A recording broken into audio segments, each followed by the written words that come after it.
When you are facing a money decision, whether it's looking at your bank account balance, increasing your rates, receiving a payment, or making an investment, your nervous system is activated before your conscious thought is. Your body makes the financial decisions before your logical mind has anything to say about it. Your amygdala, your brain's threat detection center, instantly assesses, is this safe or is this a threat? If it perceives a threat, for whatever reason, your nervous system immediately shifts into protection mode. Cortisol floods your system. Your prefrontal cortex, the part that handles the logic, the planning, and that rational thought, goes partly offline. Blood's diverted to your large muscles to prepare you for fight or flight or freeze or fawn. And then your body makes a decision based on what will make it feel safe right now. Your spreadsheet doesn't get a vote. Your goals don't get a vote. Your logic doesn't get a vote. Your nervous system is attempting to keep you alive based on what it learned a long time ago about how you perceive money to be dangerous. Your nervous system didn't develop its relationship with money from financial literacy. It developed it from experience.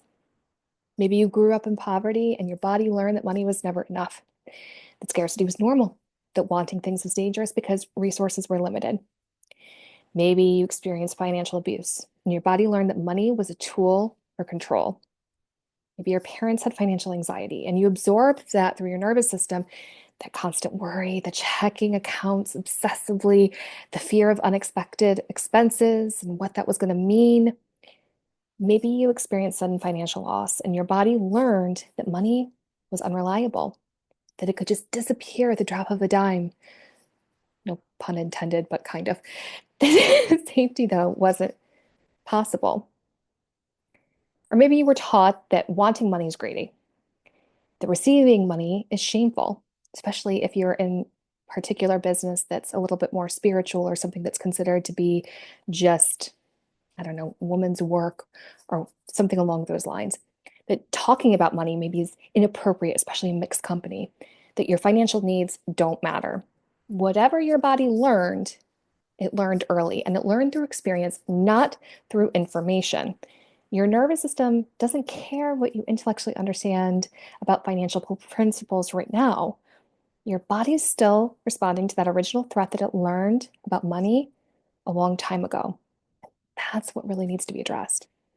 Because when you're trying to make a rational financial decision, but your nervous system perceives that decision is threatening, the nervous system is going to override your logic every single time.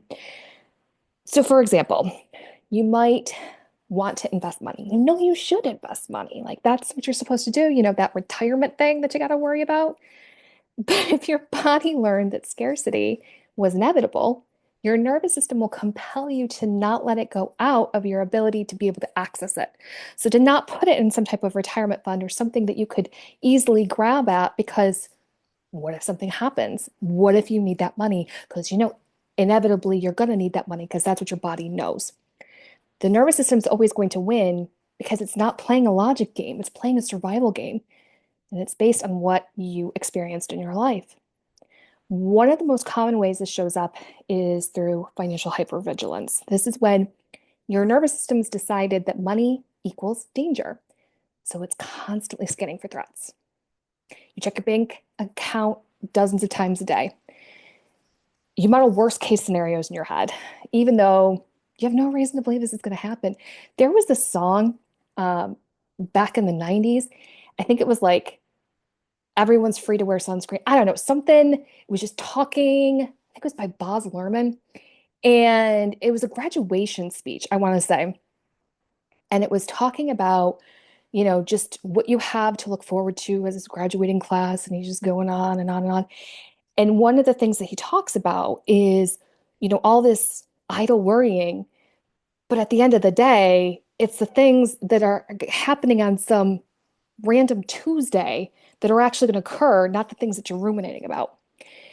So that's one of those things that you're constantly imagining these worst case scenarios that aren't likely going to happen. You can't relax with the numbers, even though they say that you're fine. You feel this constant underlying anxiety about money. Your body learned that money meant danger. So now, regardless of your financial situation, regardless of how much money you're actually bringing in or how little, whatever that threat is always there, your nervous system is constantly bracing for the shoe to fall. Telling yourself the numbers are fine doesn't work because you're not dealing with a logical problem.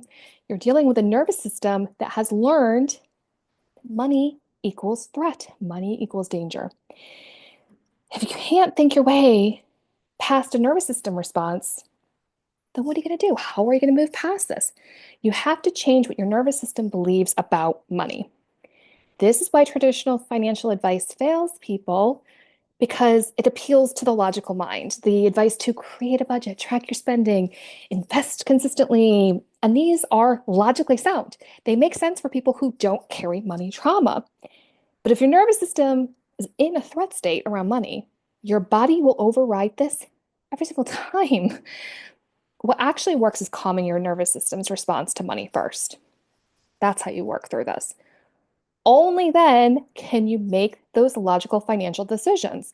So, what does this look like? Recognizing when your nervous system is activating around money. What does it feel like in your body? Is there tightness? Is there nausea? Do you just shut down? Are you just overwhelmed with panic? Regulate your nervous system first before making any of those financial decisions. Breathing, grounding, anything that tells your body it's safe. Building evidence that money can be safe. Small experiences that contradict what your nervous system has learned and keeps telling you is always going to be there. Checking your account when you feel regulated. Receiving a payment and staying present with it. Making a financial decision like accepting or refusing a client from a calm place, not out of that scarcity mindset. Addressing the original learning. Where did you learn that money was dangerous? What experience taught you that? Working with that pattern somatically, not just intellectually. Your nervous system learns through experience and regulation, not through information and willpower. If you want to actually change your financial patterns, if you want to make decisions that align with your goals instead of your nervous system's threat response, you have to start with your body. This doesn't mean abandoning logic or strategy. It just means building a regulated nervous system first so that your logic and the strategy can actually work. It means recognizing that your financial problems aren't just financial, aren't just strategic. They're in your body, they're in your nervous system. Your body knows things your mind hasn't figured out yet. Your gut reaction to a financial opportunity contains information. The tension you feel about a money decision is data. The relief you feel about a financial choice is also data. When you regulate your nervous system, your body becomes an asset in financial decisions, not a liability. Your intuition becomes accessible, and your gut feelings become reliable. Your body and your logic work together instead of against each other. You're working with your body instead of fighting against your brain.